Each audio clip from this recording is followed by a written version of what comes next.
It is very important to distinguish the emotion of love from the emotion of lust.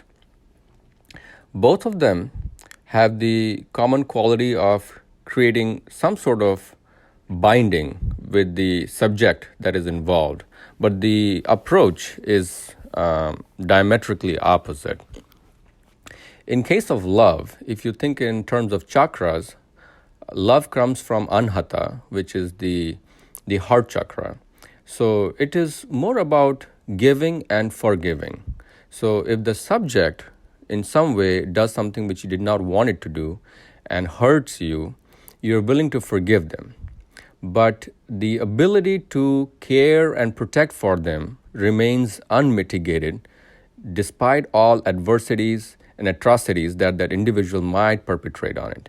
So that is not based on the feelings of attachment, which is another level of fixation or preoccupation, which can happen in both in a late stage of love or lust. But it is just denoting that you have this unmitigated, unconditioned emotion of caring and protection for the individual you're in love with. It could be your friend, it could be your girlfriend, wife, family, or even God. There is a sort of connection that you have built there.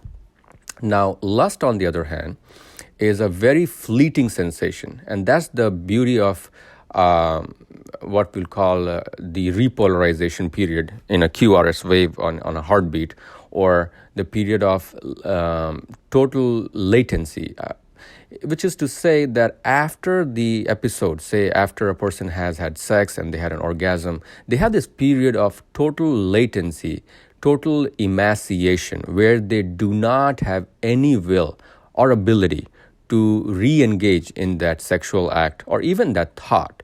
So you see how quickly and abruptly the emotion of lust will subside once you have acted upon it along the ladder of thought, speech, action. So you had the thought, which was the lusty feeling or emotion, and then of course you might have said something to the individual and then performed the act of sex.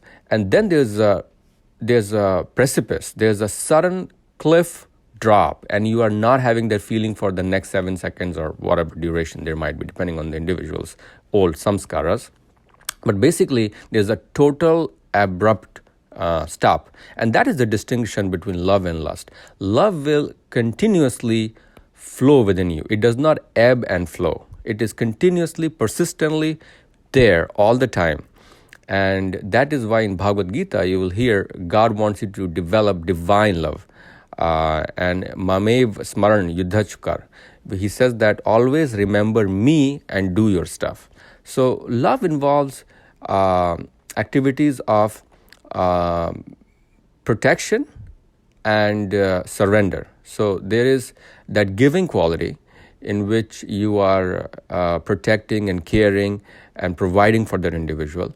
And then there's that surrender quality in which you are okay with being vulnerable in that position where that individual might even hurt you. Not that you expect them to hurt you, but you accept them even if they hurt you. So you're replacing expectations from your counter individual partner to acceptance. And that is a big thing about love.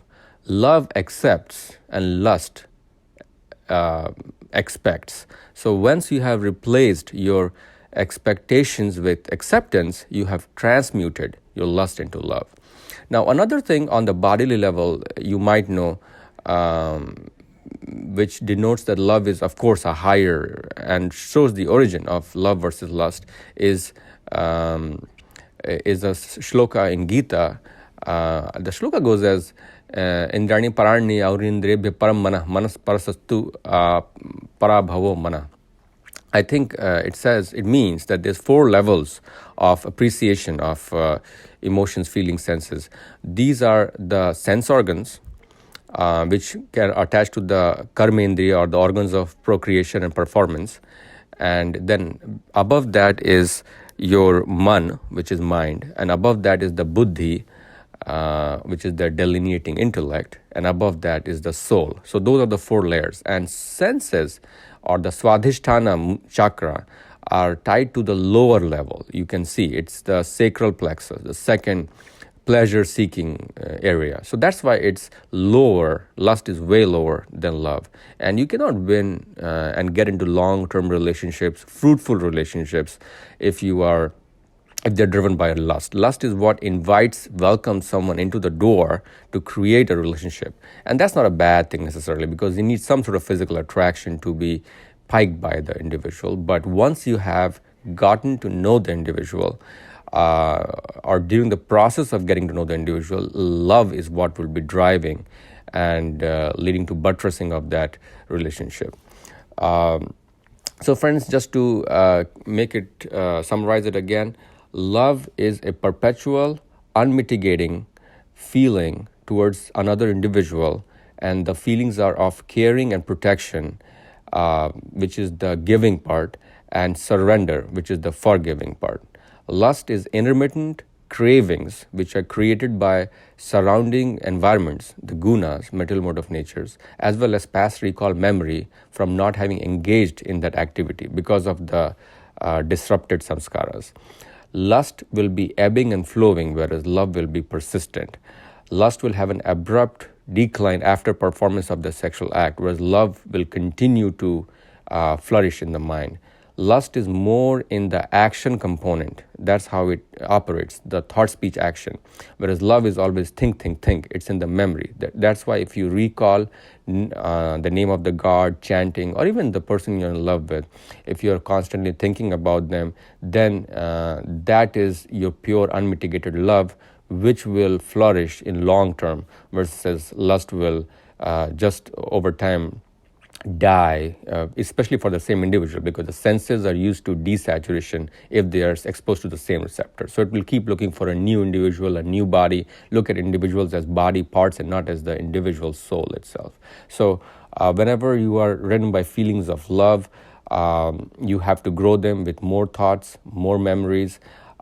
Chanting is a great way if you're looking for divine love. But if there's feelings of lust, you have to become an observer, a neutral observer, a witnesser to that feeling, that okay, this is feeling. And you can ask, like the Ramana Maharishi way, who is driving this feeling? And that helps to distinguish you as the delineating intellect, buddhi, and the sa, soul, from the mind and the senses, which are trying to hijack your higher intellect into those 7 seconds of fleeting pleasure and a lifetime of remorse. Hope you like this video. Please feel free to leave your comments below.